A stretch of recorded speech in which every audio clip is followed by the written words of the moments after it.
안녕하세요. 제 소개를 하자면 저는 얼마 전 화려한 싱글로 돌아온 여자 옷소리라고 합니다. 이혼녀라는 딱지보다는 그냥 이렇게 당당하게 저를 표현하고 싶었어요.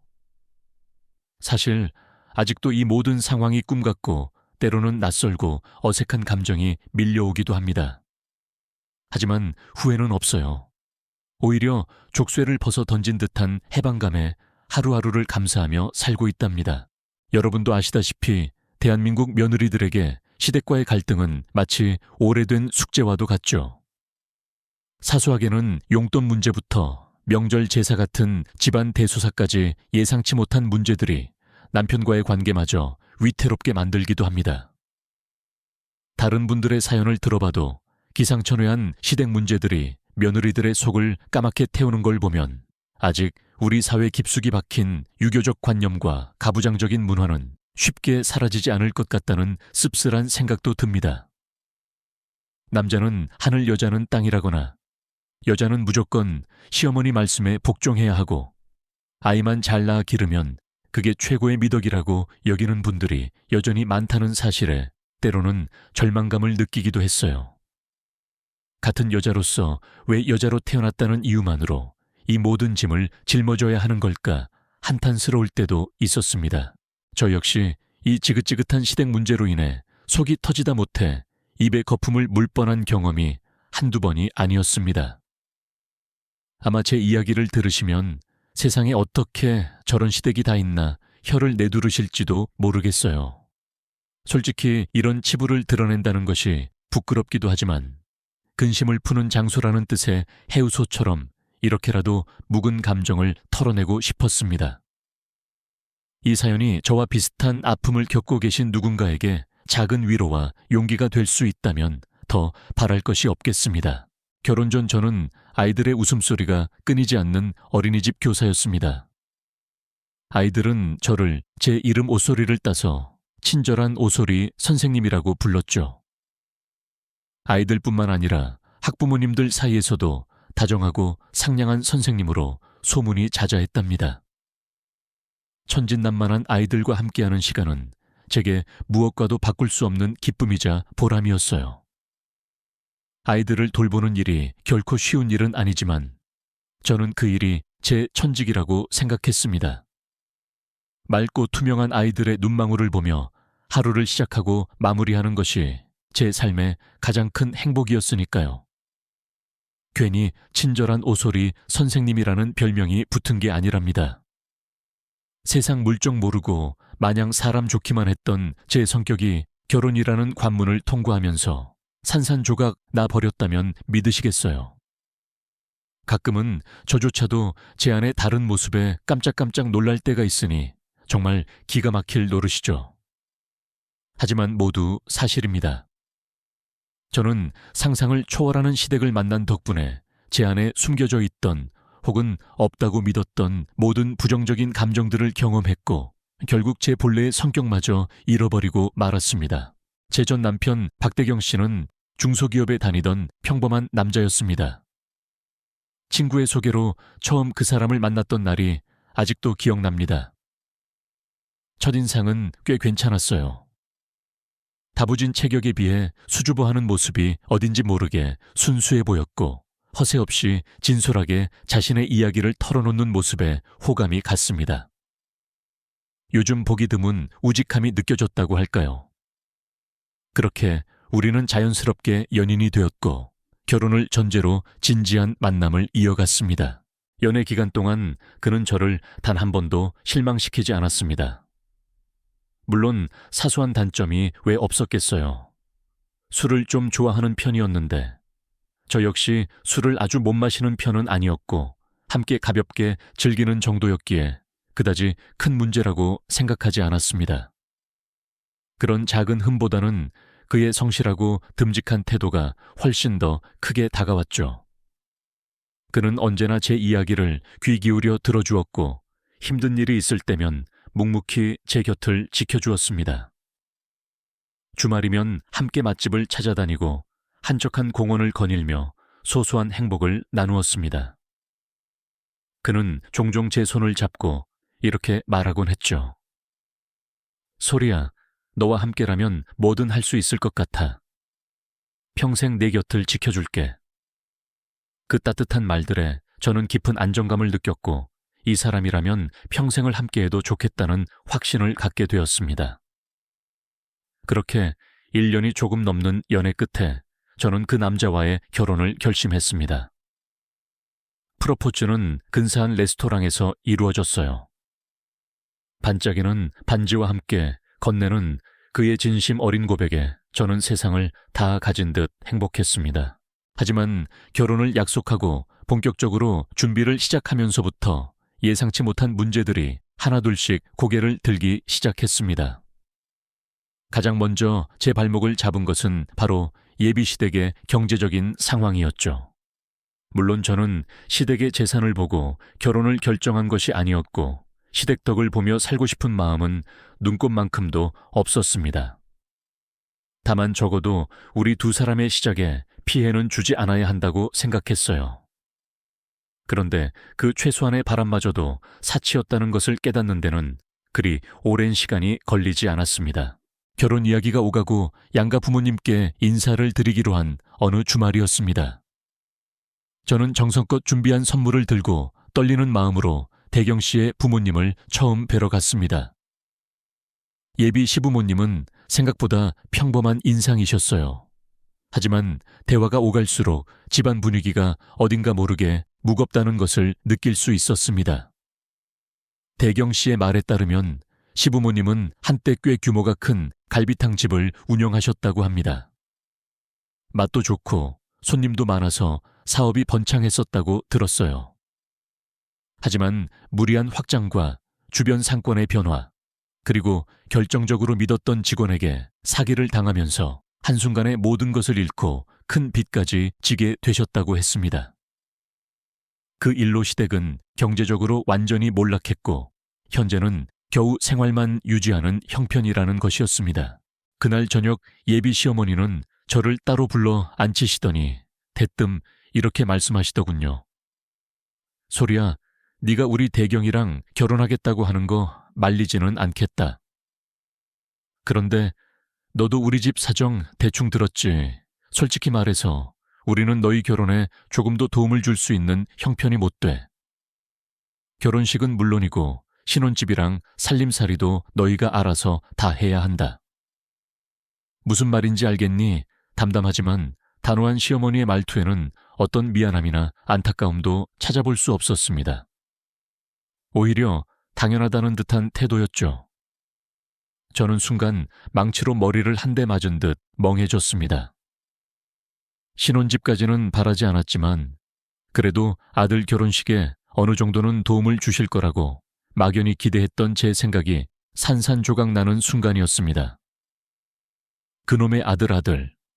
보통 시어머니들은 아들을 하늘처럼 여기고 아들 결혼에는 있는 것 없는 것 다 해주고 싶어 하지 않나요? 하지만 그런 저의 평범한 상식은 그 집안에서는 통하지 않는 모양이었습니다. 시댁 식구는 시부모님 두 분과 아직 결혼하지 않은 시누이, 그리고 직업 없이 빈둥거리는 아주버님 마지막으로 제 남편이 될 대경 씨까지 그렇게 5 식구가 24평 남짓한 낡은 빌레 겨우 몸을 누이고 살고 있었습니다. 물론 누구나 형편이 어려울 수는 있습니다. 하지만 문제는 그런 시댁의 어려운 상황을 마치 당연하다는 듯이 저에게까지 전가시키려 한다는 것이었죠. 시어머니의 그 뻔뻔한 요구 앞에서 저는 앞으로 펼쳐질 결혼 생활이 결코 순탄치 않을 것 같다는 불길한 예감에 휩싸였습니다. 하지만 이미 대경 씨를 깊이 사랑하고 있었고 그와의 미래를 꿈꿔왔기에 쉽게 결혼을 포기할 수도 없었습니다. 그래, 사랑만 있다면 어떤 어려움도 극복할 수 있을 거야. 저는 애써 그렇게 스스로를 위로하며 불안한 마음을 다잡아야 했습니다. 하지만 그것은 앞으로 닥쳐올 거대한 폭풍의 시작에 불과했다는 것을 그때 저는 미처 알지 못했습니다. 예비 시어머니의 충격적인 발언 이후 저는 며칠 밤낮을 고민과 불안으로 지새웠습니다. 대경 씨는 제게 미안하다는 말만 되풀이했지만 정작 시어머니의 태도에는 어떤 변화도 없었습니다.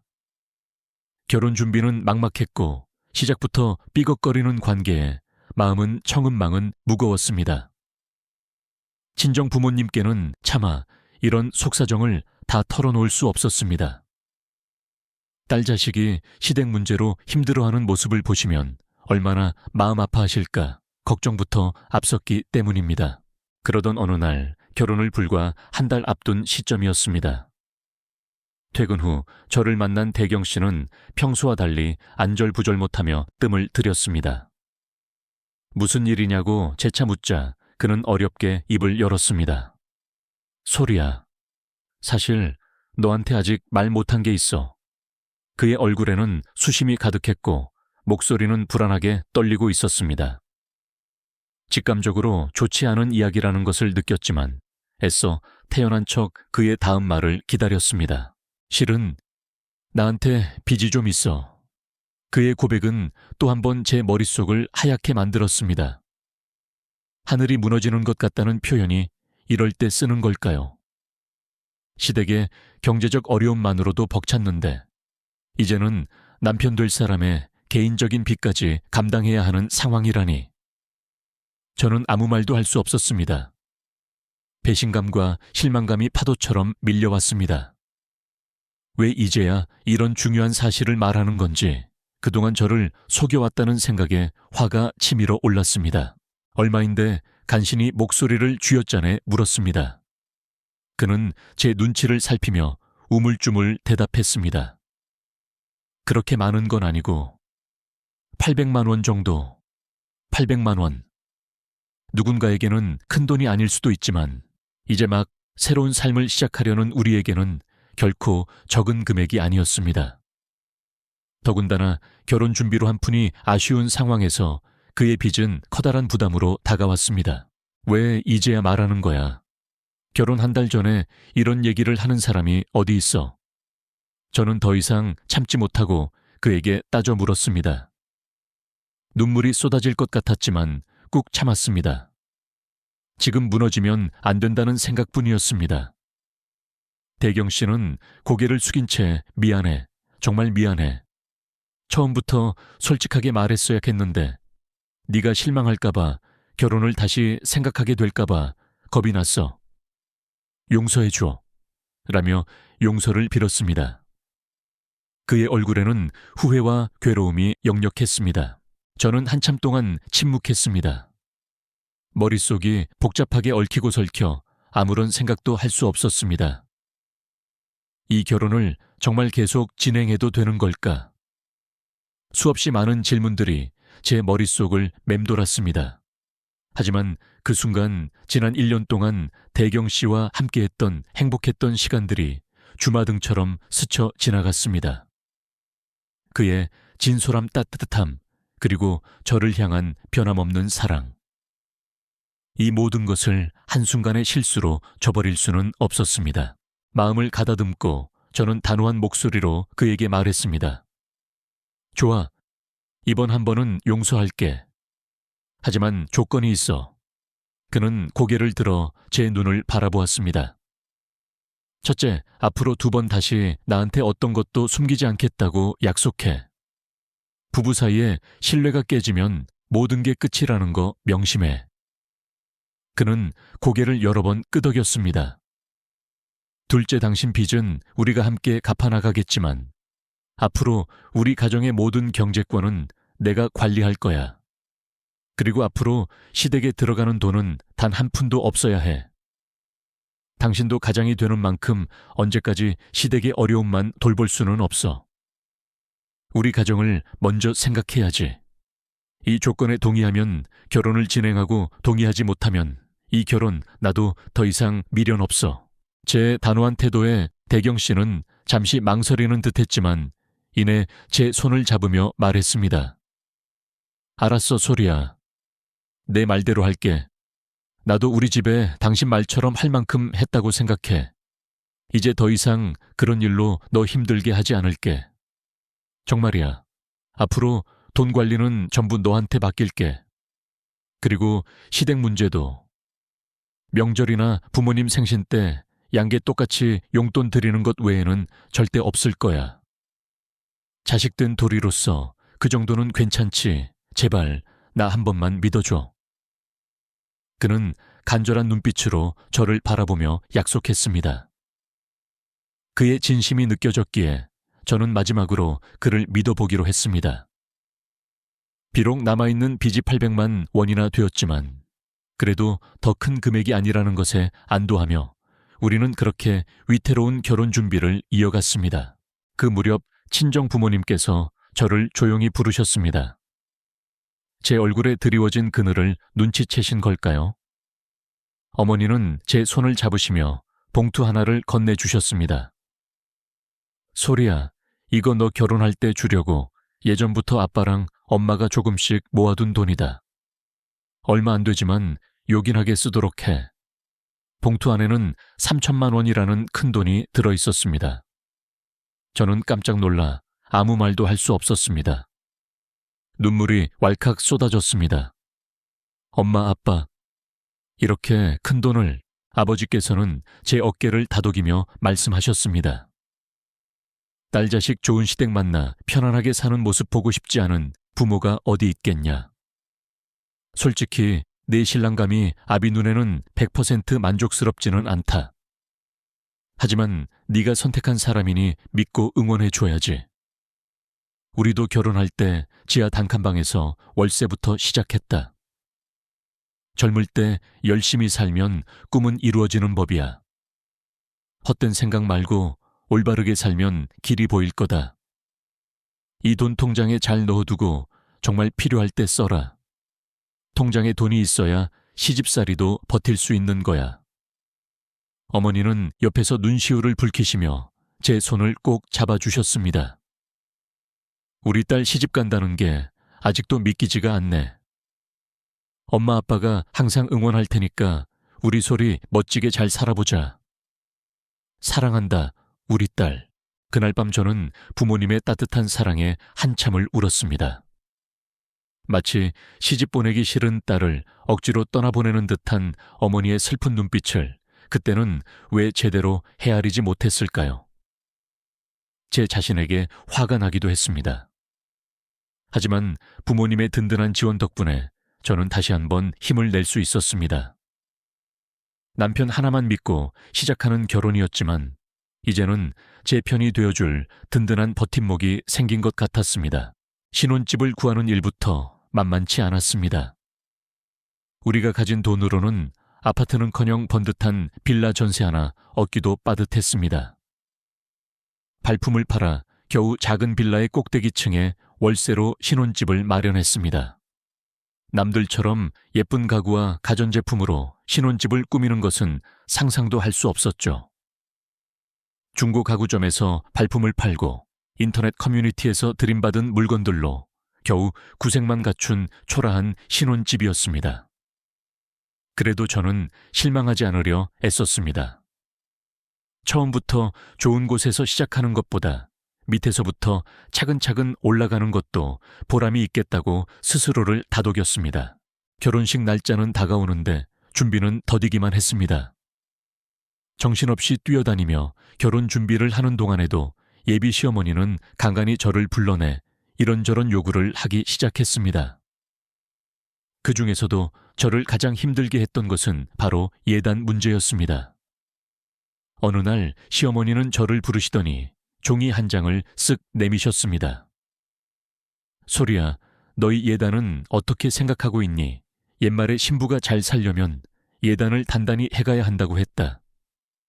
시부모 무병장수하라고 드리는 정성이니까 너무 아깝게 생각하지 말고 이 정도는 준비해와라.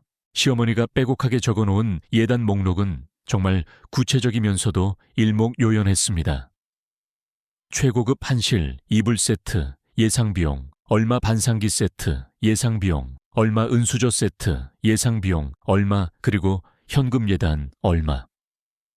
현물 예단은 간소하게 하고 그 비용을 보태서 현금 예단을 두둑하게 해오라는 속셈이 빤히 보였습니다. 그렇게 해서 요구한 예단 총액이 자그마치 2천만 원이었습니다. 그 액수를 보는 순간 저는 입을 다물 수가 없었습니다. 아니, 저희 결혼에 단 한 푼도 보태줄 수 없다던 분이 예단은 이렇게 빠짐없이 다 받겠다는 신보가 대체 뭘까요? 저도 예단에 대해서 기본적인 생각은 하고 있었습니다. 하지만 시어머니가 저렇게 노골적으로 금액까지 특정해서 요구하시니 그나마 있던 마음마저 싹 사라져 버렸습니다. 이건 마치 아들을 장가 보내는 것이 아니라 아들을 팔아 장사하는 것처럼 느껴졌습니다. 일단 시어머니가 주신 목록은 받아왔지만 도저히 이대로는 받아들일 수 없었습니다. 저는 그 길로 대경 씨를 만나 하소연했습니다. 오빠 어머님이 예단 비용으로 2천만 원을 달라고 하시는 게 말이 돼. 우리 지금 신혼집이랑 살림 준비하느라 허리가 휘는 거 뻔히 아시면서 어떻게 이러실 수가 있어. 게다가 어머님이 그러셨잖아. 우리 결혼하는데 한 푼도 못 보태주는 대신에 결혼 준비에 관해서는 일절 신경 쓰지 않으시겠다고. 그런데 예단은 이렇게 많이 달라고 하시면 어쩌라는 거야. 대경 씨는 제 말을 듣고 한숨을 쉬더니 말했습니다. 어휴, 내가 잘 말씀드려서 예단은 간소하게 하는 걸로 할게. 미안하다. 우리 엄마가 아직 정신을 못 차리셨나 보다. 하지만 저는 그 말에도 화가 풀리지 않았습니다. 간소하게 하는 것도 난 싫어. 처음에는 이불이나 몇 가지 생각하고 있었는데 갑자기 이렇게 목록까지 만들어서 나한테 내미시는 건 얼마나 날 우습게 보셨으면 그러셨겠어. 그것도 자식들 결혼 비용은 한 푼도 도와주지 않으면서 신혼집도 제대로 못 얻는 자식들한테 이렇게 2천만 원을 요구해도 되는 거냐고. 나 기분 나빠서 예단 아예 생략할래.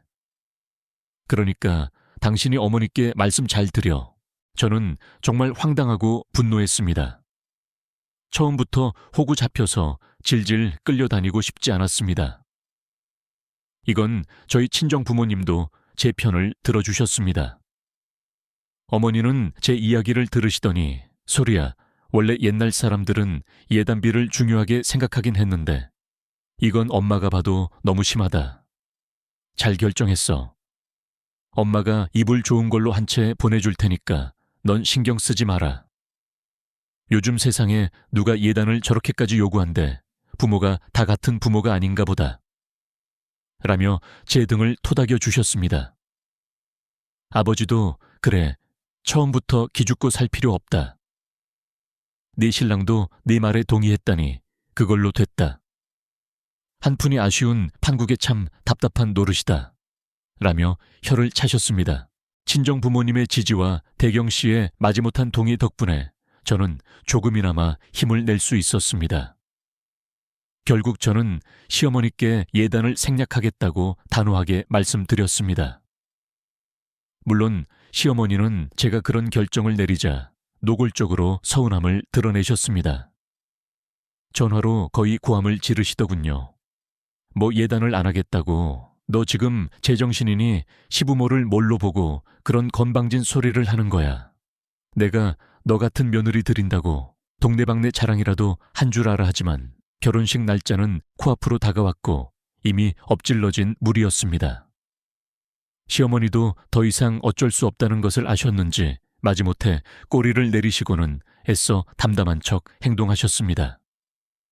하지만 친정어머니가 보내주신 이불을 받고 나서는 한동안 말없이 그것만 노려보시던 그 싸늘한 표정은 마치 어린아이의 심술궂은 모습 같아 보이기도 했습니다. 그때 저는 깨달았습니다. 앞으로 시어머니와의 관계는 결코 평탄하지 않을 것이라는 것을. 그리고 제 안에 친절한 오소리 선생님은 아주 조금씩 그렇게 사라져가고 있었습니다. 우여곡절 끝에 결혼식을 올렸지만 제 마음은 새로운 인생을 시작한다는 기쁨보다는 쓰라린 감정으로 얼룩져 있었습니다. 예단 문제로 한바탕 홍역을 치른 탓에 시어머니와의 관계는 시작부터 껄끄러웠고 남편 대경 씨는 그 사이에서 이렇다 할 역할도 하지 못한 채 제게 미안하다는 말만 반복할 뿐이었습니다. 그래도 친정 부모님은 제 미래를 진심으로 축복해 주셨고 저는 그분들의 응원에 힘입어 어떻게든 이 결혼 생활을 잘 헤쳐나가리라 다짐했습니다. 돈이 미운 거지 사람이 미운 건 아니라고 스스로를 세뇌하면서 말이죠. 작은 빌라의 꼭대기 층방 2칸짜리 월세집에서 우리의 신혼생활은 시작되었습니다. 남들처럼 예쁘고 아기자기한 신혼의 당금은 없었지만 그래도 둘만의 공간이라는 사실에 감사하며 소박하게 행복을 갖고 나가려 애썼습니다. 저는 낮에는 어린이집에서 아이들을 돌보고 저녁에는 서둘러 집으로 돌아와 남편을 위한 저녁 식사를 준비했습니다. 대경 씨는 퇴근 후 콧노래를 부르며 현관문을 열었고 우리 소리 오늘 하루도 고생 많았네 하며 저를 안아주곤 했습니다. 고된 하루의 피로가 그의 따뜻한 품 안에서 눈 녹듯 사라지는 것 같았습니다. 그럴 때면 그래 이런 게 행복이지. 비록 시작은 초라하지만 함께 노력하면 언젠가는 우리도 남부럽지 않게 살 수 있을 거야 라는 희망을 품기도 했습니다. 결혼 생활에 조금씩 적응해갈 무렵 제게 기적 같은 선물이 찾아왔습니다. 결혼 5개월 만에 임신을 한 것이었습니다. 입덧이 심해 고생도 했지만 제 뱃속에서 작은 생명이 자라고 있다는 사실은 그 모든 힘듦을 잊게 할 만큼 경이롭고 감격스러웠습니다. 대경 씨도 처음에는 어쩔 줄 몰라 하며 기뻐했고 제 손을 잡고 고마워 소리야. 내가 아빠가 된다니 아직도 믿기지가 않아. 내가 더 잘할게. 라며 눈시울을 붉히기도 했습니다. 친정 부모님은 누구보다 기뻐하셨습니다. 특히 평소 무뚝뚝하시던 친정아버지는 제가 임신했다는 소식을 듣고 어린아이처럼 좋아하시며 온 동네에 자랑을 하고 다니셨습니다. 10달의 기다림 끝에 저는 건강하고 예쁜 딸아이를 출산했습니다. 제 품에 안긴 작고 따뜻한 생명은 세상 그 무엇과도 바꿀 수 없는 소중한 존재였습니다. 아이의 이름을 샛별이라고 지었습니다. 어두운 밤하늘을 밝히는 별처럼 우리 삶에 밝은 빛이 되어주길 바라는 마음에서였습니다. 샛별이를 보며 기뻐하시던 친정 부모님의 모습이 아직도 눈에 선합니다. 특히 과묵하기만 했던 친정아버지가 손녀를 품에 안고 한바구음을 지으시던 그 모습은 제 머릿속 깊이 각인되어 있습니다. 아버지는 병원에 누워 계시면서도 제게 우리 예쁜 샛별이 유치원 가고 학교 가는 건 꼭 보고 죽어야지. 운동회도 가고 소풍도 따라가서 맛있는 것도 사주고 그래야 하는데 라는 말씀을 입버릇처럼 하셨습니다. 저도 그런 아빠가 분명 병을 털고 일어날 수 있을 거라고 굳게 믿었습니다. 하지만 행복은 그리 오래가지 못했습니다. 샛별이가 겨우 목을 가누고 뒤집기를 시작할 무렵 청천벽력 같은 소식이 전해졌습니다. 친정아버지께서 췌장암 말기 판정을 받으신 것입니다. 이미 손 쓸 수 없을 정도로 병이 진행된 상태였고 의사는 길어야 6개월을 넘기기 어려울 것이라고 했습니다. 세상이 무너지는 것 같았습니다. 늘 강인하고 건강하셨던 아버지였기에 그 충격은 이루 말할 수 없었습니다. 아버지는 모질고 독한 항암 치료를 몇 번이나 견디면서도 삶에 대한 의지를 꺾지 않으셨습니다. 어린 손녀 샛별이가 눈에 밟혀서라도 꼭 살아야 한다고 그렇게 스스로를 다독이며 힘든 시간을 버텨내셨습니다. 저 역시 매일같이 병원을 오가며 아버지를 간호했고 샛별이를 보며 힘을 내시라고 응원했습니다. 하지만 하늘도 무심하시지. 결국 아버지는 샛별이가 첫 돌을 맞이하기도 전에 유치원에 가는 것은커녕 제대로 된 말 한마디 나눠보지도 못한 채 세상을 뜨고 말았습니다. 흔히들 회복하기 어려운 환자를 두고 마음의 준비를 하라는 말을 하지 않습니까? 저희 가족들도 의사에게 그런 말을 들었기에 호스피스 병동이며 납골당이며 여러모로 준비를 하면서 마음을 다잡고 있었습니다. 하지만 아무리 마음의 준비를 한다고 해도 사랑하는 사람을 떠나보내는 슬픔은 견디기가 어려웠습니다. 장례를 치르는 내내 영정사진 속에서 환하게 웃고 계신 아버지를 볼 때마다 가슴이 미어졌고 솟구치는 눈물을 참기 힘들었습니다. 그런데 말입니다. 친정아버지의 장례를 치르는 그 사흘 동안 시댁 식구들은 코빼기도 보이지 않았습니다. 발인날이 다 되어가는데도 시어머니는 물론이고 시아버지 시누이, 아주버님까지 단 한 명도 빈소를 찾지 않았습니다. 처음에는 무슨 급한 사정이라도 생겼나 보다, 바빠서 연락을 못 받았나 보다 생각했습니다. 하지만 아무리 기다려도 그들의 모습은 보이지 않았고 전화 한 통, 문자 한 통조차 없었습니다. 너무 이상한 생각이 들어 남편 대경 씨에게 조심스럽게 물었습니다. 오빠 어머님이랑 아버님 왜 오시질 않지? 무슨 일 있으신가? 남편은 한숨을 푹 쉬더니 어렵게 입을 열었습니다. 사실 하도 정신이 없어서 당신한테 미리 말을 못했는데. 엄마 말씀이 원래 사돈댁 상계는 직접 참석하지 않는 게 관례라고 하시네. 특히 같이 사는 아들이 있는 경우에는 굳이 찾아가지 않아도 된다고. 어른들은 그렇게 생각하시나 봐. 그러면서 나보고 사위 노릇 잘 하라고만 하시더라. 저는 제 귀를 의심했습니다. 뭐라고 그럼 사돈 장례식에 오빠네 식구들이 아무도 오지 않는다는 거야, 아마 그럴 것 같아. 나도 뭐라고 할 말이 없다. 미안하다 정말. 기가 막혔습니다. 세상에 그런 관례가 어디 있단 말입니까? 사돈이 돌아가셨는데 얼굴 한번 비추지 않는 것이 예의라니요. 어른들 중에 아들이 함께 살면 경조사 부조금을 묻어간다고 생각하는 분들이 덜어 있다는 얘기는 들어봤지만 이렇게 노골적으로 무시할 줄은 몰랐습니다. 아니, 100번 양보해서 시부모님은 그렇다 치더라도 최소한 아주버님이나 시누이 정도는 와서 얼굴이라도 비추는 게 인간적인 도리가 아닐까요? 당시에는 경황도 없고 너무 슬픈 마음에 깊이 생각할 겨를도 없었지만 모든 장례 절차가 끝나고 정신을 차리고 보니 갈수록 서운하고 분한 마음이 치밀어 올랐습니다. 그깟 돈 몇 푼 아끼자고, 아니면 단순히 귀찮아서 사람의 도리마저 저버리는 그들의 행동을 도저히 이해할 수도 용서할 수도 없었습니다. 나중에 시어머니는 지나가는 말로 제게 이렇게 말씀하시더군요. 아가, 그때 서운하게 생각한 거 아니지. 원래 다 그렇게 하는 거야. 옛날 어른들은 다 그랬어. 같이 사는 아들이 있으면 사돈 상계는 굳이 참석하지 않아도 되는 법이다. 그런 말을 아무렇지도 않게 툭 하고 던지는 시어머니가 정말 얄밉고 증오스러웠습니다. 세상에 그런 법이 어디 있단 말입니까? 사돈 상가의 진심으로 조문하면 집안이 망하기라도 하는 걸까요? 참다 못한 저도 은근히 한마디 쏘아붙였습니다. 그럼 어머님 딸도 마찬가지인가요? 딸도 남편이랑 같이 살고 있으니까 만약 시댁 어른이 돌아가시면 저희 엄마도 장례식에 참석하지 않으셔도 되는 거겠네요. 시어머니는 제 말에 얼굴이 살짝 굳어지더니 어머, 얘 말하는 것 좀 봐.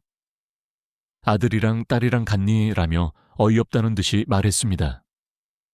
저는 지지 않고 대꾸했습니다. 아, 그렇구나. 다른 거구나. 그럼 만약 아가씨가 결혼하고 그쪽 사돈댁에 상이라도 나면 어머님이랑 아버님은 꼭 참석하시겠네요. 시어머니는 당황한 기색이 역력했지만 애써 태연한 척하며 그렇지. 얘는 그런데 재수없게 자꾸 죽는 얘기를 해 부정타게. 라며 벌개진 얼굴로 말끝을 흐렸습니다. 제가 조목조목 따져 물으니 내심 찔리셨던 모양입니다. 그때 저는 결심했습니다. 더 이상 당하고만 살지는 않겠다고. 받은 만큼, 아니, 그 이상으로 돌려주겠다고 말입니다. 그 일이 있고 얼마 지나지 않아 시누이가 결혼할 사람이 생겼다며 집으로 인사를 드리러 오겠다는 연락이 왔습니다. 상대는 번듯한 은행에 다니는 남자였고 시어머니는 아주 괜찮은 사윗감을 얻게 되었다며 입이 귀에 걸리도록 좋아하셨습니다. 그리고 며칠 뒤 시어머니는 제게 이렇게 말씀하시더군요. 소리야, 다음 주말에 시간 비워둬라. 은행원 사위 될 사람이 인사드리러 온다고 하니까 네가 음식 좀 정성껏 준비해야 하지 않겠니? 이 집안 맏며느리가 너인데 그럼 네가 해야지. 누가 하겠어. 저는 어이가 없었습니다. 네, 제가요. 아니, 아가씨가 결혼하는데 왜 제가 음식을 준비해야 해요? 제 사윗감이 아니라 어머님 사윗감이잖아요. 시어머니는 제 말에 눈을 흘기며 쏘아붙였습니다. 뭐, 지금 그럼 이 시어미 보고 음식 준비를 다 하라는 말이냐?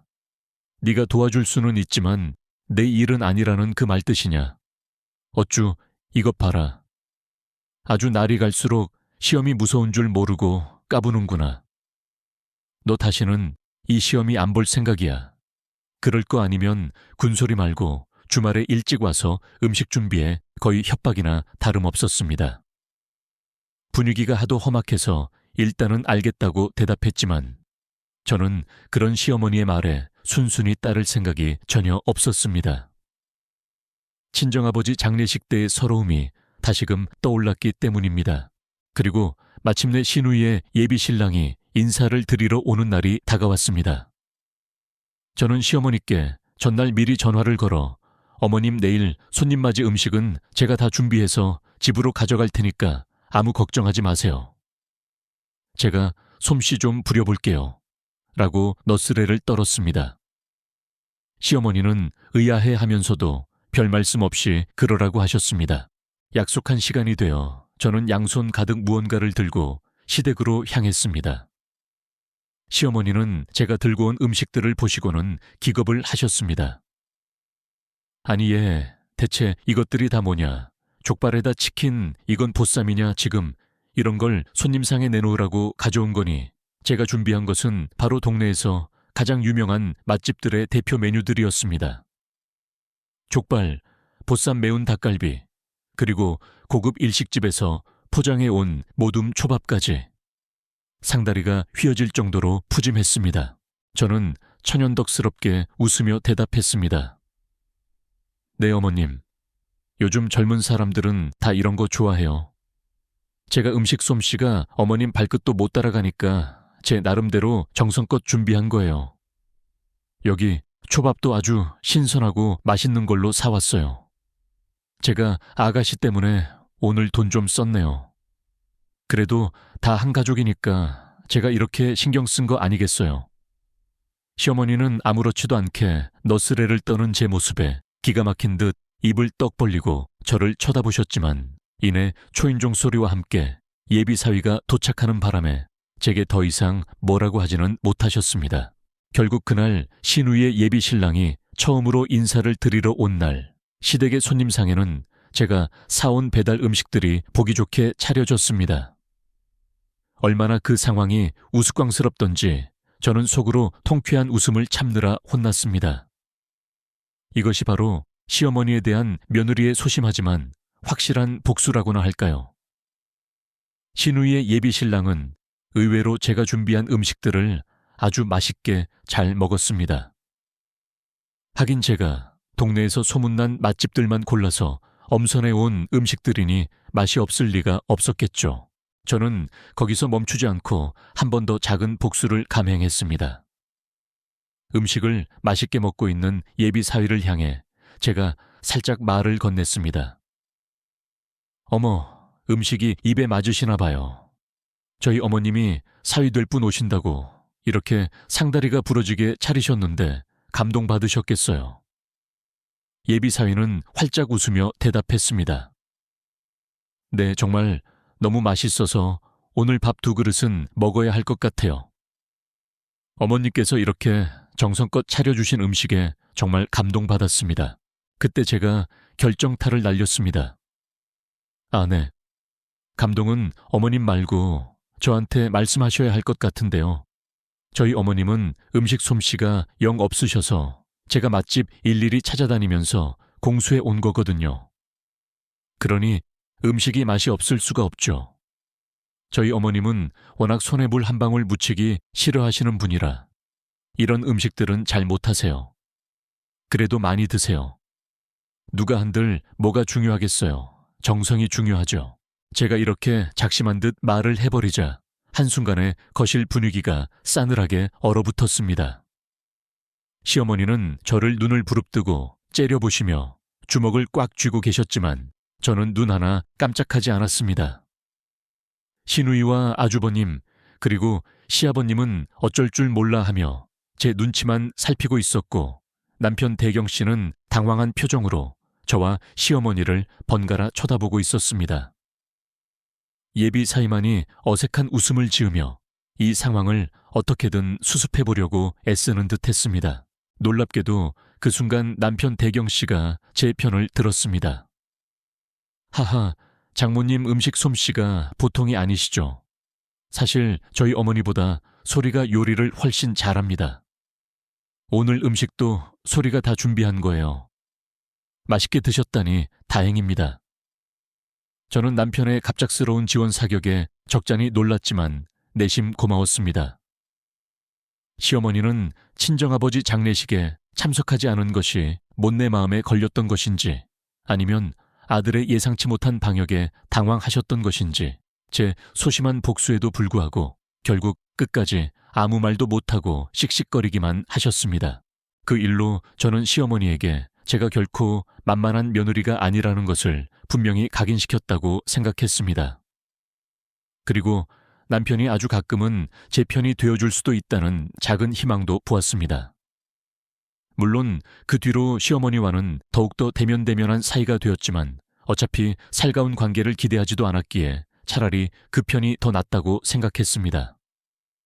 그렇게 저는 시댁과 적당한 거리를 유지하며 나름대로 그 생활에 적응하며 살아가고 있었습니다. 하지만 그것은 또 다른 폭풍전야의 고요함일 뿐이었습니다. 시누이의 예비 신랑 소동 이후 한동안 시댁과의 큰 마찰은 없었다.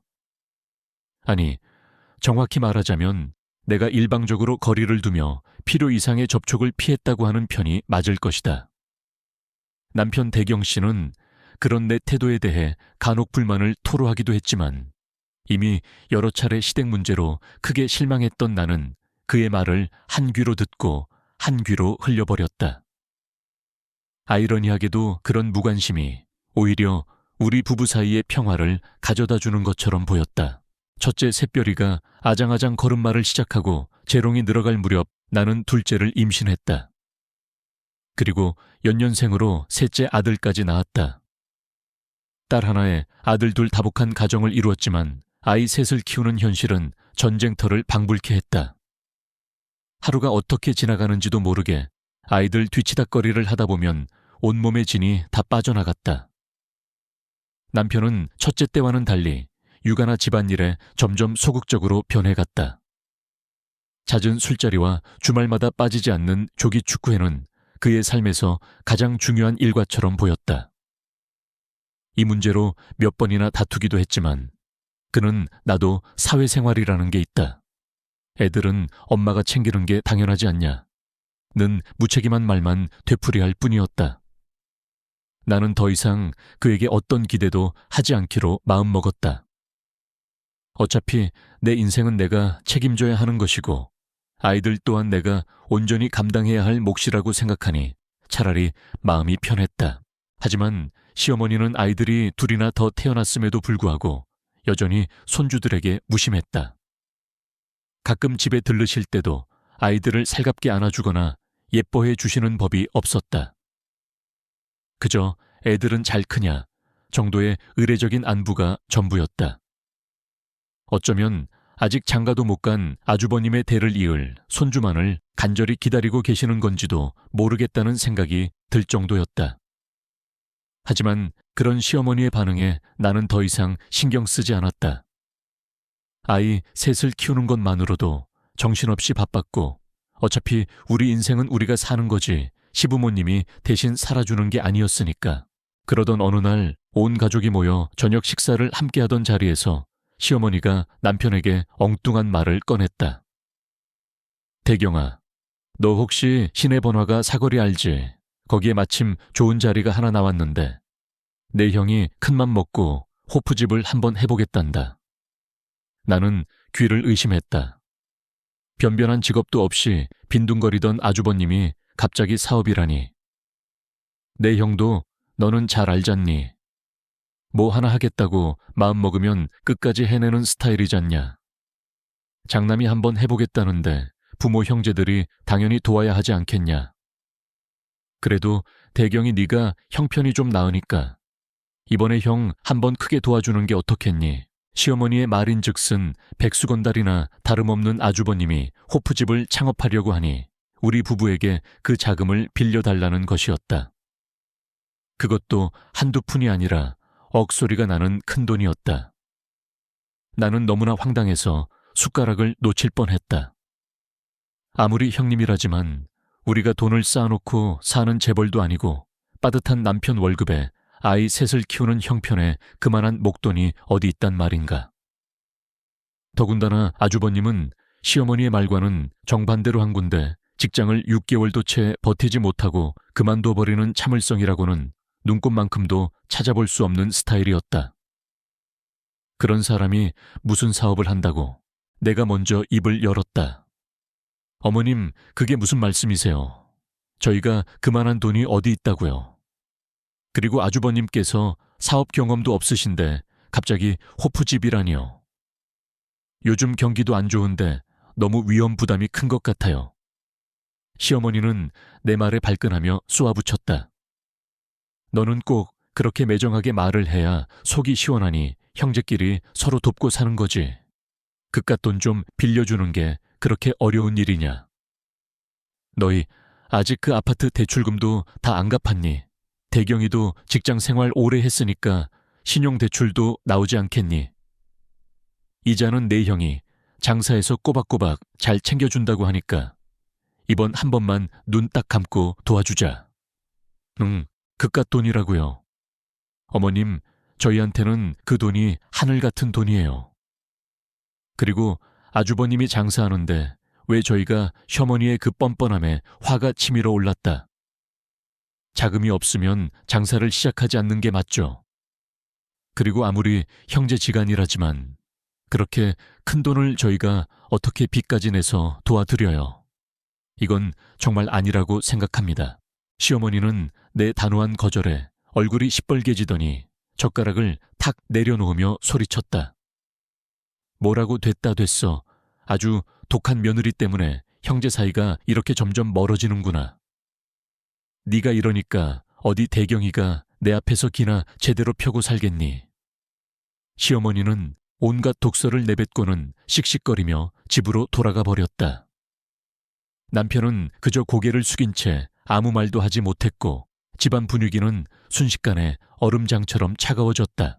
솔직히 조금 더 부드럽게 거절할 수도 있었겠지만 아마 그랬다면 시어머니는 절대 포기하지 않았을 것이다. 그리고 마음 약한 남편이 덜컥 돈을 빌려주겠다고 약속이라도 할까봐 그래서 일부러 더 모질고 단호하게 말한 것도 있었다. 아니나 다를까 그날 밤 남편은 나에게 불만을 토로했다. 여보, 엄마가 그냥 한번 물어보신 건데 당신은 왜 그렇게까지 야박하게 굴어 엄마 많이 서운하셨겠다. 나는 기가 막혀서 되물었다. 야박하다고 이게 야박한 걸로 보여 단호하게 말씀드렸다고 하는 거야. 그럼 오빠는 아주버님한테 그렇게 큰 돈을 빌려줄 생각이었어. 그는 마지못해 아니 그런 건 아니지만 이라며 말끝을 흐렸다. 나는 단호하게 못을 박았다. 그럼 오빠도 정신 똑바로 차리고 아닌 건 아니라고 확실하게 말씀드려. 우리가 결혼할 때 단돈 10만 원 한 장 보태주지 않으셨던 분들이 왜 이제 와서 이렇게 당연하다는 듯이 바라는 게 많으시냐고. 그렇다고 우리가 명절이나 생신 때 용돈을 안 드리는 것도 아니잖아. 이젠 하다 안 되니까 아주버님 사업자금까지 우리한테 떠넘기려고 하시는데 난 절대 그렇게는 못해. 당신도 아무리 형제지만 우리 가정을 먼저 생각해야지 언제까지 그렇게 호구처럼 당하고만 살 거야. 내 단호한 태도에 남편은 결국 알았다고 고개를 숙였지만 그의 표정에는 여전히 불만이 가득했다. 결국 아주버님은 호프집을 열었다. 아마 시어머니가 살고 계신 그 24평짜리 낡은 빌라를 담보로 잡혀서 대출을 받아 아들에게 사업자금을 대준 모양이었다. 우리가 결혼할 때는 단 한 푼도 내줄 수 없다며 그렇게 모질게 선언하시던 분이 장남 사업자금은 그렇게 쉽게 마련해 주시는 꼴이 참으로 씁쓸하고 아이러니했다. 하지만 시어머니의 그 통 큰 지원에도 불구하고 나는 아주버님의 사업이 결코 성공하지 못할 것이라고 확신했다.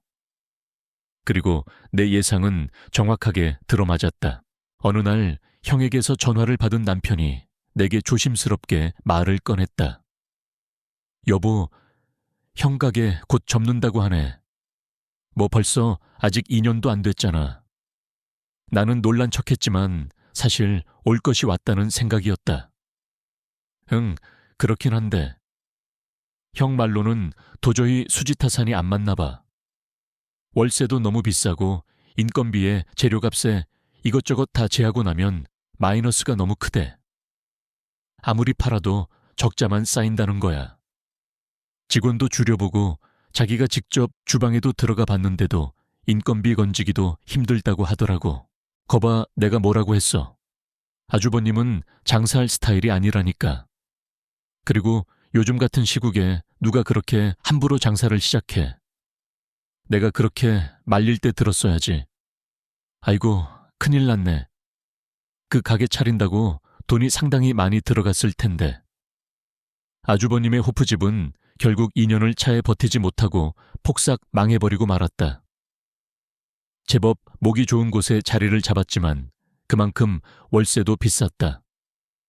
사람들에게 사근사근하고 친절해야 단골도 생기고 하는 법인데 내가 본 아주버님의 무뚝뚝하고 고집불통인 성격으로는 어림도 없는 일이었다. 인테리어 비용이며 권리금이며 들어간 돈은 상당했지만 투자 금액의 절반도 건지지 못하고 빚만 잔뜩 떠안게 된 것이다. 그 덕분에 시어머니는 매달 갚아야 할 대출 이자에 허덕일 수밖에 없었다. 평생 남에게 아쉬운 소리 한 번 안 하고 사셨을 뿐이 이제는 여기저기 돈을 꾸러 다니는 신세가 된 것이다. 얼굴에는 그늘이 깊게 드리워졌고 입버릇처럼 내가 전생에 무슨 죄를 지었길래 라는 한탄을 반복했다. 엎친 데 덮친 격이라고 했던가. 아주버님의 사업이 망하고 얼마 지나지 않아 이번에는 시누이가 이혼을 했다는 소식이 전해졌다. 은행원 사위를 얻었다며 그렇게 좋아하시던 시어머니에게는 그야말로 하늘이 무너지는 소식이었을 것이다. 시누이는 남편과의 성격 차이 때문에 도저히 못 살겠다며 이혼 서류에 도장을 찍었다고 했지만 내가 보기에는 음주가무를 좋아하고 제멋대로인 시누이의 성격을 어떤 남자가 참고 견뎌줄 수 있었을까 싶었다. 안 봐도 비디오였다. 그 뒤로 나는 어쩔 수 없이 시댁을 몇 번 들여다보았다. 그 좁아터진 24평 빌레는 시부모님과 사업에 실패한 아주버님, 그리고 이혼하고 다시 돌아온 시누이까지 4명의 어른들이 북적이며 살고 있었다. 다 큰 자식 둘을 다시 떠안게 된 시부모님의 심정은 어땠을까? 집안 분위기는 그야말로 한숨과 짜증으로 가득 차 있었고 서로를 향한 날 선말들이 오갔다. 참으로 한심하고 답답한 풍경이었다. 문득 우리 친정집이 떠올랐다. 아버지가 돌아가시고 난 뒤 어머니와 남동생 둘만 살고 있던 48평짜리 아파트. 그 넓고 쾌적한 공간과 비교하니 시댁의 모습은 더욱더 초라하고 비참하게 느껴졌다. 한때 그렇게 기세등등했던 시어머니도 이제는 얼굴에 그늘이 잔뜩 진 채 한숨만 푹푹 내쉬는 모습을 보니 솔직히 측은한 생각마저 들었다. 하지만 무턱대고 장남의 사업을 지원하고 딸 자식의 이혼을 막지 못한 것은 결국 시어머니 자신의 선택이 아니었던가. 누구를 탓할 수도 없는 노릇이었다. 자칫 잘못했더라면 내가 바로 저 시어머니 꼴이 될 뻔했다고 생각하니 등골이 오싹해지는 기분이었다. 나는 그 지옥 같은 풍경을 보면서 절대로 저렇게는 살지 않으리라고, 그리고 내 아이들만큼은 저렇게 키우지 않으리라고 다시 한번 굳게 다짐했다. 시댁의 불행이 마치 남의 일처럼 느껴질 만큼 나는 내 아이들과의 일상에만 집중하며 살아가려 애썼다. 아주버님과 시누이의 연이은 실패와 추락은 안타까운 일이었지만 그들이 자초한 결과였고 내가 어떻게 할 수 있는 문제도 아니었다. 하지만 운명은 나를 그냥 내버려 두지 않으려는 듯 또다시 가혹한 시련을 안겨주었다. 늘 곁을 지켜주시던 친정 어머니마저 유방암 진단을 받으신 것이다. 아버지께서 췌장암으로 돌아가신 지 불과 몇 년 만의 일이었다. 청천벽력 같은 소식에 나는 또다시 깊은 절망에 빠졌다. 어머니는 딸인 나보다 더 강인한 분이셨다. 힘든 투병 생활 중에도 늘 웃음을 잃지 않으셨고 오히려 손주들 걱정 내 걱정에 잠 못 이루시는 분이었다. 나는 매일같이 친정집을 오가며 어머니를 간호했고 어떻게든 병마를 이겨내시라고 용기를 북돋아 드렸다. 하지만 병세는 걷잡을 수 없이 악화되었고 결국 어머니는 1년 남짓한 투병 생활 끝에 아버지 곁으로 떠나시고 말았다. 아버지를 떠나보내고 나서 어머니까지 연이어 암으로 보내야 했던 내 마음은 뻥 뚫린 듯 황망하기 그지없었다. 세상에 나 혼자만 덩그러니 남겨진 기분이었다. 언제나 내 편이 되어주고 나를 아낌없이 사랑해주던 엄마. 그 품이 너무나도 그리웠다. 장례를 치르는 내내 나는 소리 없이 눈물만 흘렸다. 아이들 앞에서는 강한 엄마가 되어야 했기에 슬픔을 겉으로 드러낼 수조차 없었다. 남편 대경 씨는 그런 내게 어떤 위로도 힘도 되어주지 못했다. 첫째 샛별이 때만 해도 육아와 집안일을 적극적으로 돕던 그는 둘째와 셋째가 태어난 이후로는 눈에 띄게 가정에 소홀해졌다. 툭하면 잦은 술자리를 가졌고 주말이면 꼬박꼬박 조기 축구회에 나가면서도 집안일에는 손 하나 까딱하지 않았다. 어머니의 장례 기간에도 그는 슬픔에 잠긴 나를 다독이기보다는 문상객들과 어울려 술을 마시거나 멀뚱히 앉아있는 시간이 더 많았다. 이 문제로 여러 번 티격태격했지만 남편에게서는 개선될 여지가 전혀 보이지 않았다. 그래서 나는 더 이상 그에게 어떤 기대도 하지 않고 포기한 지 오래였다. 어쩌면 그때부터 우리 부부 사이의 신뢰는 이미 바닥을 드러내고 있었는지도 모른다. 친정어머니의 장례를 치른 후 남동생이 내게 조심스럽게 말을 꺼냈다. 누나 이제 조카들도 점점 커가는데 이 집에서 누나랑 매형이랑 같이 사는 게 어때? 여기 애들 학교 다니기도 좋고 집도 넓잖아. 나는 어차피 결혼 약속한 친구가 있어서 그 친구 집에서 지내려고 해. 당분간은 그렇게 지내다가 나중에 자리 잡으면 그때 가서 집 문제 다시 생각해도 되고.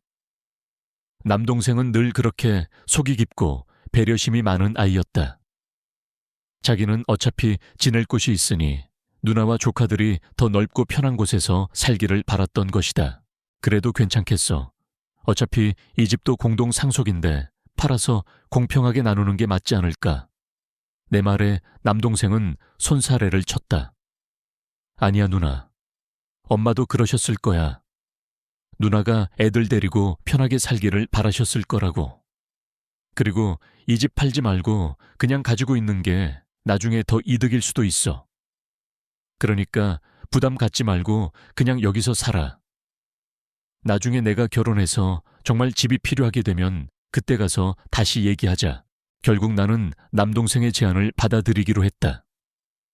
아이들이 커가면서 각자의 공간이 필요해졌고 좀 더 나은 환경에서 아이들을 키우고 싶은 마음이 간절했기 때문이다. 남편 대경 씨에게 이 사실을 알리자 그는 생각보다 훨씬 더 기뻐하는 눈치였다.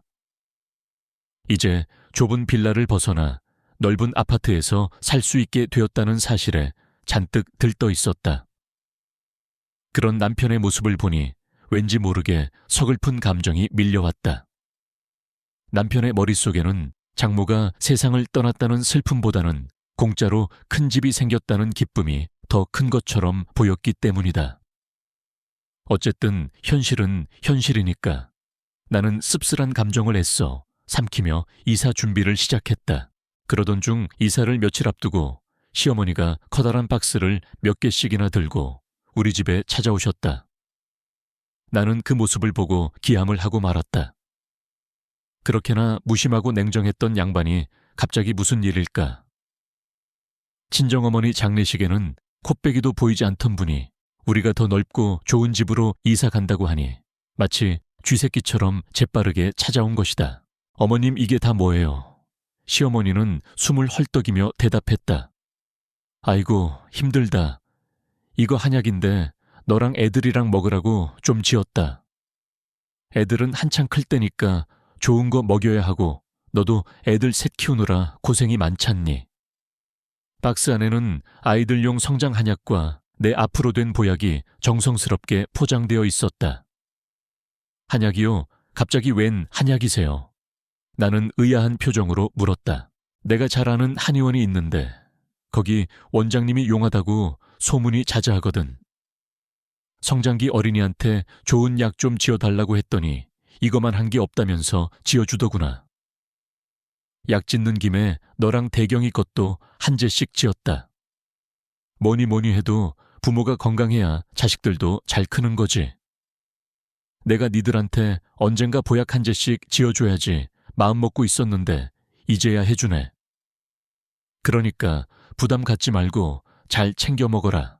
나는 그때까지만 해도 시어머니의 검은 속내를 전혀 알지 못했다. 그저 해가 서쪽에서 뜨려나 웬일로 저렇게까지 신경을 써주시나 하는 생각뿐이었다.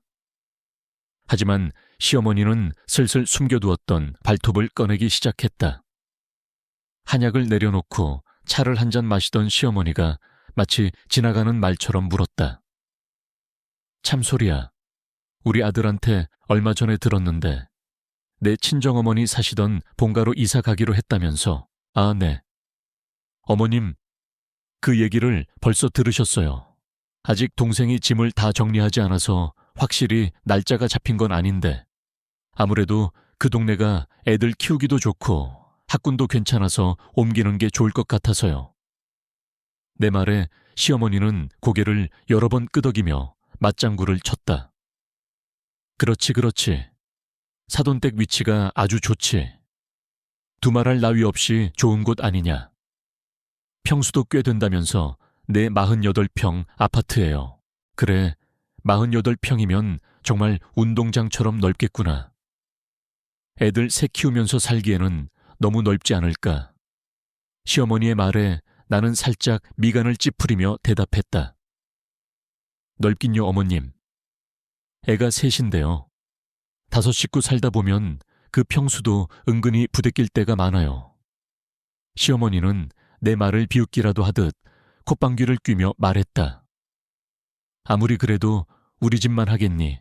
너도 알다시피 24평짜리 집에서 4식구, 아니 이제 5식구가 북적이며 살아봐라. 숨이 턱턱 막힌다니까. 하긴 아주버님과 시누이까지 다시 들어와 살고 있으니 그 좁은 집이 얼마나 답답할까 싶었다. 그리고 바로 그때 시어머니는 기다렸다는 듯이 본색을 드러냈다. 그래서 말인데, 소리야, 혹시 너희가 그 본가로 들어가게 되면 말이다. 당분간만, 아주 잠깐만이라도 말이다. 네, 아주버님이랑 시누이가 너희 집에 좀 같이 살면 안 될까? 네, 지금 뭐라고 하셨어요? 어머님, 나는 내 귀를 의심했다. 시어머니는 아무렇지도 않다는 듯 오히려 선심이라도 쓰는 듯한 표정으로 말을 이어갔다.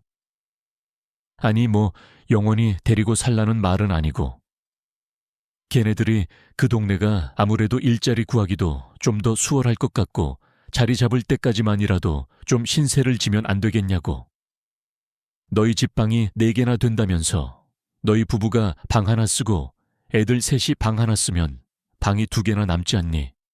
그럼 걔네들 각자 방 하나씩 쓰면 딱 좋겠네 뭘. 나는 너무나 어처구니가 없어서 말문이 막혔다.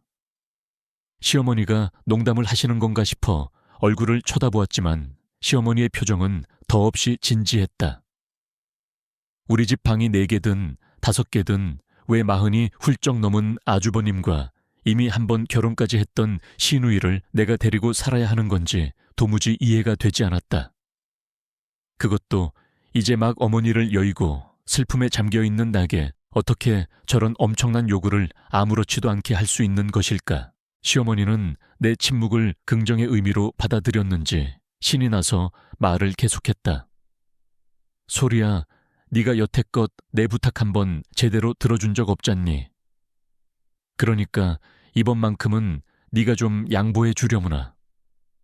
너도 알다시피 우리 집은 지금 사람이 너무 많아서 발 디딜 틈도 없다. 거의 50평 가까운 넓은 집에서 살게 됐으면 네가 좀 배려를 해주는 게 맞지 않겠니? 안 그러니? 나는 차갑게 식어가는 커피잔을 내려다보며 간신히 입을 열었다. 어머님, 지금 그 말씀 진심으로 하시는 거예요. 내 목소리는 분노로 가늘게 떨리고 있었다. 어쩐지 그 비싼 한약을 바리바리 싸 들고 왔을 때부터 알아봤어야 했다. 결국 시어머니는 언감생심 이런 엄청난 것을 요구하기 위해 그럴듯한 미끼를 던진 것이었다. 물론 그깟 한약 정도로 내가 넘어갈 거라고 생각했다면 큰 오산이지만 나는 시어머니의 이런 파렴치한 태도에 정말 진절머리가 났다. 대체 내가 전생에 무슨 죄를 지었기에 이런 시어머니를 만나 이토록 기막힌 마음고생을 해야 하는 것인지 하늘을 원망하고 싶을 지경이었다. 내 인내심은 이미 바닥을 드러내고 있었다. 저는 간신히 평정심을 유지하려 애쓰며 시어머니에게 되물었습니다. 어머님 말이 되는 말씀을 하셔야죠. 저희 집에 아주버님이랑 아가씨를 어떻게 들여서 같이 살아요. 저 애들 셋 키우는 사람이에요. 그것만으로도 하루하루가 전쟁 같은데 어른 두 분을 더 모시라니요. 내 목소리는 차분했지만 그 안에는 단호한 거절의 의사가 담겨 있었습니다. 하지만 시어머니는 제 말을 귓등으로도 듣지 않는다는 듯 혀를 차며 말을 이어갔습니다. 누가 애들 키우는 거 뭐라니? 그러니까 당분간이라고 말하지 않니? 내 아주버님도 아가씨도 그 동네에서 직장 잡기가 더 쉬우니까 하는 소리지. 넌 어떻게 된 애가 어른 말을 끝까지 들어보지도 않고 그렇게 딱 잘라 거절부터 하니 정이 그렇게 없어서야 원. 정이 있고 없고의 문제가 아니에요, 어머님. 이건 상식의 문제죠. 두 분이 직장 잡고 자리 잡을 때까지 저희 집에서 모시고 살라는 게 그게 말이 된다고 생각하세요. 어머님은 대체 저한테 어디까지 바라시는 거예요? 제가 언제 어머님이 바라시는 거 시원하게 한번 해드린 적이라도 있었나요? 누가 들으면 제가 세상에서 제일 못된 며느리인 줄 알겠어요. 울컥하고 속에서 뜨거운 것이 치밀어 올랐습니다. 뭐 말 같지도 않은 말. 너 지금 누구한테 그따위로 말하는 거냐? 시어미한테 못하는 소리가 없어. 아주 내가 너 같은 걸 며느리라고. 아이고, 내 팔자야. 시어머니는 갑자기 안면을 바꾸며 고래고래 소리를 지르기 시작했습니다. 마치 제가 엄청난 불효라도 저지른 것처럼 온갖 험한 말들을 쏟아냈습니다. 애써 준비해온 그 비싼 한약 상자들은 이미 안중에도 없는 듯 했습니다. 저는 더 이상 시어머니와 말을 섞고 싶지 않았습니다. 이런 식의 대화는 아무런 의미도 없다는 것을 깨달았기 때문입니다. 저는 자리에서 일어나 싸늘하게 말했습니다.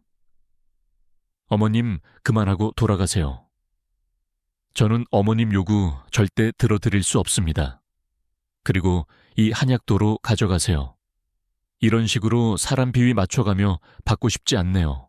시어머니는 제 태도에 기가 막힌다는 듯 얼굴이 흑빛으로 변해 한동안 저를 노려보더니 결국 분을 사귀지 못한 채 현관문을 박차고 나가버렸습니다. 쾅 하고 닫히는 문소리가 유난히 크게 울렸습니다. 저는 그 자리에 한참 동안 망견자실하게 서 있었습니다. 온몸의 힘이 쭉 빠져나가는 것 같았습니다. 이제 남편 대경 씨에게 이 사실을 어떻게 이야기해야 할까? 그는 과연 내 편을 들어줄까? 머릿속이 복잡하게 얽혀왔습니다. 그날 저녁 퇴근하고 돌아온 남편에게 시어머니와의 일을 전부 털어놓았습니다. 당연히 남편은 제 편에 서서 시어머니의 무리한 요구를 비난하고 저를 위로해 줄 거라고 믿었습니다. 아니, 최소한 제 입장을 이해해 주려고 노력이라도 할 줄 알았습니다. 하지만 제 기대는 여지없이 무너졌습니다. 제 이야기를 다 듣고 난 남편의 첫마디는 저를 경악하게 만들었습니다. 엄마 말씀도 아주 틀린 건 아니네. 사실 형이랑 희수 씨 누이 이름 지금 많이 힘들잖아. 우리가 좀 도와줄 수도 있는 거 아닌가? 저는 제 귀를 의심했습니다. 뭐라고? 당신 지금 진심으로 하는 소리야. 당신 어머니가 우리한테 무슨 요구를 했는지 제대로 듣기는 한 거야. 남편은 한숨을 푹 쉬며 제 눈치를 살폈습니다. 아니, 물론 갑작스럽긴 한데 집이 넓긴 넓잖아, 당신 말대로. 그리고 엄마 말처럼 형이랑 희수가 거기서 직장 구하고 자리 잡을 때까지만 잠깐 있는 건데 그렇게까지 정색할 필요는 없지 않나 싶어서. 그리고 솔직히 말해서 희수가 집에 있으면 당신도 좀 편하지 않겠어? 애들 돌보는 거랑 집안일도 좀 거들어주고 하면 당신 일손도 덜고 좋잖아. 안 그래? 저는 너무나 어이가 없어서 말문이 막혔습니다. 이 사람이 정말 내 남편이 맞나? 지난 몇 년간 나와 함께 아이들을 낳고 기르며 살아온 그 사람이 맞나 싶었습니다. 뭐 집안일을 거들어줘. 지금 나보고 당신 여동생한테 내 집에서 살게 해주고 내 애들까지 돌보게 하라는 거야. 그러면서 나보고 편할 거라고. 당신 제정신이야. 분노와 배신감의 목소리가 절로 높아졌습니다. 남편은 당황한 기색이 역력했지만 물러서지 않았습니다. 아니, 왜 말을 그렇게 극단적으로 해? 서로 도우면서 살면 좋다는 거지. 가족 좋다는 게 뭐야? 어려울 때 서로 의지하고 힘이 되어주는 거 아니겠어? 가족 좋아하시네. 도움은커녕 평생 피해만 주고 우리 등골이나 빼먹으려는 게 그게 가족이야. 당신은 정말 피는 못 속이는구나. 어떻게 당신 어머니랑 그렇게 똑같을 수가 있어? 저는 더 이상 이성을 유지하기 어려웠습니다. 지난 결혼 생활 동안 쌓였던 모든 울분과 서름이 한꺼번에 폭발했습니다. 우리의 언쟁은 밤늦도록 이어졌습니다. 저는 시어머니의 요구가 얼마나 부당하고 말도 안 되는 것인지, 그리고 그런 요구를 아무렇지도 않게 받아들이려는 남편의 태도가 얼마나 이기적이고 무책임한 것인지 조목조목 따졌습니다. 하지만 남편은 끝까지 자신의 잘못을 인정하지 않았습니다. 오히려 저를 인정머리 없고 냉정한 사람으로 몰아붙였습니다. 그러다 남편은 정말 기가 막힌 제안을 하나 더 내놓았습니다. 아, 그럼 이렇게 하면 어때? 우리가 지금 살고 있는 이 집 있잖아. 어차피 이사 가면 비워둘 텐데 이거 전세 주지 말고 그냥 형 살라고 하면 어때? 형도 지금 갈 데 없어서 힘들어하는데. 우리 집 장남이잖아. 이건 괜찮지. 저는 그 말을 듣는 순간 정말이지 이 결혼은 끝났다는 것을 직감했습니다.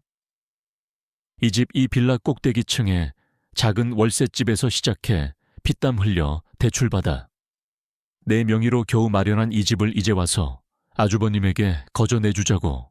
그것도 마치 선심이라도 쓰는 듯한 저 태연한 표정이라니. 뭐라고? 당신 정말 미쳤구나. 이 집 내가 대출받아서 내 명의로 산 집이야. 당신은 단돈 100만 원 한 장 보탠 거 없잖아. 그런데 이 집을 왜 당신 형한테 줘야 하는데? 당신 정말 말이면 다인 줄 알아. 내가 열받게 하지 말라고 했지.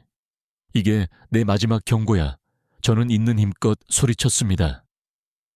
눈에서는 뜨거운 눈물이 쉴 새 없이 흘러내렸습니다. 남편은 제 격한 반응에 오히려 더 화를 내며 맞받아쳤습니다. 아니, 뭐 공짜로 주자는 건 아니잖아. 엄마 집이 좁아서 힘드니까 당분간 나와서 살라고 하자는 거지. 어차피 전세 내줘도 나중에 보증금은 돌려줘야 하는 건데. 그럼 쌤 아니야. 진짜 사람이 어떻게 그렇게 야박하냐. 인정머리가 눈곱만큼도 없어가지고는 야박한 건 내가 아니라 바로 당신이야. 이 인간아, 목구멍까지 차오른 말을 간신히 삼켰습니다. 더 이상 이 사람과 대화를 이어가는 것은 무의미하다는 것을 깨달았습니다. 그의 머릿속에는 오로지 자신의 가족, 자신의 핏줄밖에 없었습니다. 나와 내 아이들은 안중에도 없는 듯 했습니다. 그동안 내가 믿고 의지했던 남편의 모습은 온데간데 없고 이제는 낯설고 이기적인 괴물만이 내 앞에 서 있을 뿐이었습니다. 그날 밤 저는 뜬 눈으로 밤을 지새웠습니다. 수많은 생각들이 머릿속을 스쳐 지나갔습니다. 처음 만났을 때의 설렘 결혼을 약속하며 함께 그렸던 미래 아이들이 태어났을 때의 기쁨. 그 모든 행복했던 순간들이 이제는 아득한 과거의 신기루처럼 느껴졌습니다. 그리고 깨달았습니다. 이 지긋지긋한 굴레를 벗어던지지 않으면 나는 평생 시댁의 노예로 남편의 감정 쓰레기통으로 살아가게 될 것이라는 것을. 내 아이들에게도 이런 불행한 환경을 물려줄 수는 없었습니다. 결심이 서자 오히려 마음이 차분해지는 것을 느꼈습니다. 그래, 이제 모든 것을 끝내야 할 때가 온 것이다. 더 이상 망설일 필요도 미련을 가질 이유도 없었다.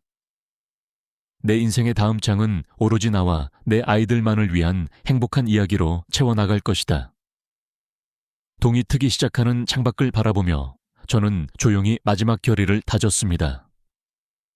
이 지옥 같은 결혼 생활에 마침표를 찍고 진정한 나의 삶을 되찾겠다고. 다음날 나는 아이들을 친정 남동생에게 잠시 맡기고 곧장 시댁으로 향했다. 더 이상 망설이거나 두려워할 것은 없었다. 내 마음은 차갑게 식어 있었고 머릿속은 앞으로 해야 할 일들로 명료하게 정리되어 있었다. 초인종을 누르자 시어머니가 문을 열고 나왔다. 나를 보자마자 그녀의 얼굴에는 또 무슨 일로 찾아왔냐는 듯한 귀찮음과 경계심이 동시에 떠올랐다. 어머님 드릴 말씀이 있어서 왔습니다. 아주버님과 아가씨도 함께 계시면 좋겠습니다. 물론 박대경 씨도요. 내 차분하지만 단호한 말투에 시어머니는 뭔가 심상치 않은 분위기를 감지했는지 별말 없이 나를 집 안으로 들였다. 거실에는 예상대로 아주버님과 시누이가 멍하니 TV를 보고 있었고 남편 대경 씨는 아직 퇴근 전인지 보이지 않았다. 무슨 일인데 아침부터 이렇게 찾아와서 사람을 불러 모으라는 거냐? 시어머니가 신경질적으로 물었다. 나는 거실 한가운데에 똑바로 서서 세 사람을 차례로 둘러보며 입을 열었다. 내 목소리는 생각보다 떨리지 않았다. 저 박대경 씨와 이혼하겠습니다. 내 선언의 거실은 순간 정적에 휩싸였다. 시어머니와 시누이, 아주버님은 마치 시간이 멈춘 듯 멍한 표정으로 나를 바라보았다. 가장 먼저 정신을 차린 것은 시어머니였다. 그녀는 믿을 수 없다는 듯 되물었다. 뭐라고? 네가 지금 뭐라고 짓거리는 거야? 잘못 들으신 것 아닙니다. 저 이혼한다고요. 이제 이 지긋지긋한 시댁 식구들과의 인연도 저를 기만하고 자기 가족의 안위만 생각하는 파렴치한 남편과의 관계도 모두 끝내고 싶습니다. 내 말이 끝나자마자 시어머니는 이성을 잃고 내게 달려들었다. 이런 미친년이 어디서 함부로 이혼 얘기를 꺼내. 네가 뭔데 이혼을 해 마라 해. 내가 너 같은 걸 며느리로 들인 게 내 평생의 한이다. 그녀는 내 뺨을 때리려고 손을 치켜들었다. 하지만 나는 더 이상 예전의 오소리가 아니었다. 나는 반사적으로 시어머니의 손목을 낚아채 힘껏 잡아당겼다. 갑작스러운 나의 저항에 시어머니는 중심을 잃고 뒤로 휘청거렸다. 이거 안 놔. 어디서 시어미한테 폭력을 쓰는 거야. 시어머니가 악을 썼다. 누가 어머님 시어머니예요. 전 당신 같은 시어머니 둔 적 없습니다. 이제 안 한다고요. 어디서 함부로 사람 몸에 손을 대려고 하세요. 저 더 이상 참지 않습니다. 저 눈 돌아가면 정말 무서운 사람 되는 거 아직 모르시겠어요. 나는 그동안 억눌러 왔던 모든 분노를 담아 소리쳤다. 내 기세에 눌렸는지 시어머니는 더 이상 달려들지 못하고 그 자리에서 씩씩거리기만 했다. 시누이와 아주버님은 겁에 질린 표정으로 어쩔 줄 몰라 하며 우리 두 사람을 번갈아 쳐다볼 뿐이었다. 그때 현관문이 열리며 남편 대경 씨가 들어왔다.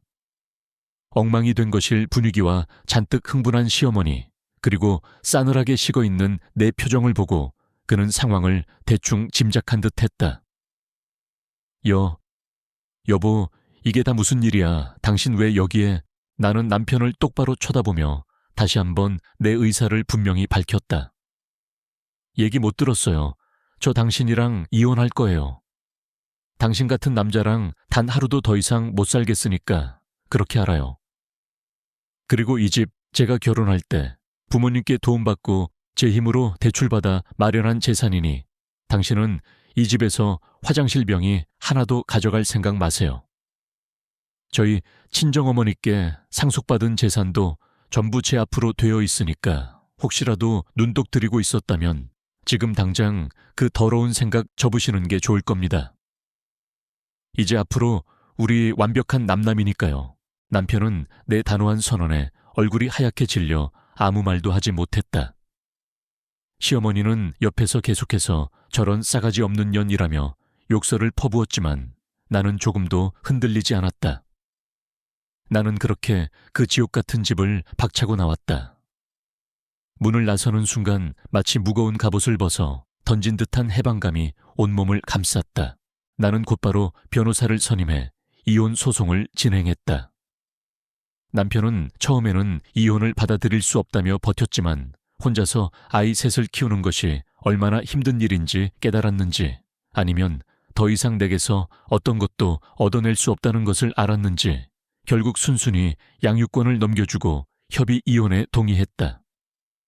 물론 그 과정에서 그는 몇 번이나 내 앞에 무릎을 꿇고 눈물로 용서를 빌기도 했다. 소리야, 내가 정말 잘못했어. 한 번만 기회를 줘. 내가 다 바꿀게. 제발 우리 아이들을 위해서라도. 하지만 내 마음은 이미 돌아선 지 오래였다.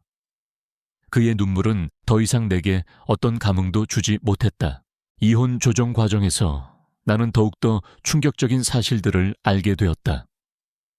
남편은 내가 그토록 반대했던 아주버님의 호프집 창업 자금으로 나 몰래 자신의 이름으로 대출을 받아 5천만 원이라는 거금을 빌려주었던 것이다. 그리고 그동안 내게는 생활비가 부족하다는 핑계를 대며 아주버님의 대출 원금과 이자를 갚아나가고 있었다. 이것만으로도 피가 거꾸로 솟을 지경이었는데 심지어 이혼하고 집 나간 시누이의 카드값까지 몰래 내주고 있었다는 사실을 알게 되었을 때는 정말이지 할 말을 잃었다. 부부 사이에 어떻게 이럴 수가 있을까? 그동안 나는 대체 누구를 믿고 살아왔던 것일까? 배신감과 허탈함에 며칠 밤을 잠 못 이루고 울었다. 결국 이혼은 생각보다 수월하게 마무리되었다. 재산 분할에 있어서도 남편은 거의 빈손으로 쫓겨나다시피 했다. 어차피 결혼 생활 동안 그가 기여한 재산은 거의 없었기 때문이다. 그렇게 길고 길었던 악몽 같은 결혼 생활에 마침표를 찍었다. 지금 나는 화려한 싱글이라는 이름으로 새 아이들과 함께 엄마가 남겨주신 넓은 아파트에서 새로운 삶을 살고 있다. 혼자서 아이 셋을 키우는 것이 왜 힘들지 않겠는가? 하지만 이상하게도 마음은 이혼 전보다 훨씬 더 편안하고 행복하다. 더 이상 시댁의 부당한 요구에 시달리지 않아도 되고 남편의 기만적인 행동에 상처받지 않아도 되기 때문이다. 아이들은 엄마의 밝아진 모습을 보며 더 많이 웃고 더 많이 제잘거린다. 가끔 전 남편과 시댁 식구들의 소식이 들려오기도 한다. 전 남편은 이혼 후 변변한 거처도 없이 친구 집을 전전하다가 결국에는 그 좁아터진 시댁으로 다시 기어들어갔다고 한다. 시부모님과 아주버님 그리고 시누이까지 5 식구가 그 24평짜리 빌라에서 여전히 아등바등 살아가고 있다고 들었다. 전 남편은 매일같이 술에 절어 살며 폐인처럼 지낸다는 소문도 심심치 않게 들려왔다. 처음으로 그들이 불쌍하다는 생각이 들었다. 다 키운 자식 둘은 이혼하고 한 명은 사업에 망해 산거지처럼 되었으니 그들의 남은 인생이 과연 행복할 수 있을까? 나는 그 지옥 같은 터널에서 무사히 빠져나온 것만으로도 얼마나 다행인지 모르겠다. 내 결혼 생활은 결국 뜻밖의 파경을 맞았지만 솔직히 그러고 나니 너무나 속이 후련하다. 현재 나는 엄마가 남겨주신 집에서 아이들과 함께 웃음꽃을 피우며 잘 살고 있다. 사람들은 혼자 애셋 키우는 게 힘들지 않냐고 걱정하지만 나는 단호하게 말할 수 있다. 힘들지 않다고. 오히려 이혼 전보다 훨씬 더 편하고 행복하다고. 대한민국의 엄마들은 강하지 않은가?